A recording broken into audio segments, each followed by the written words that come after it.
May kinausap na ako na tao.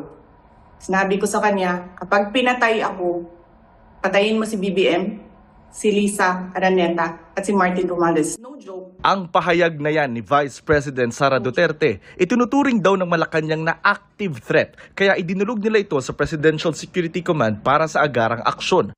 Ayon sa palasyo, anumang banta sa buhay ng Pangulo, lalo na kung ito'y klarong isinapubliko, dapat laging sineseryoso. Paglilinaw ng bise sa isang press conference, hindi banta sa Pangulo, unang ginang at speaker ang kanyang pahayag. Hindi naman ata mahina yung volume noong Zoom press conference. Sinabi ko, kung mamatay ako,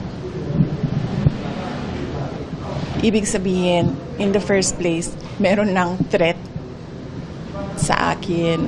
But they simply do not care.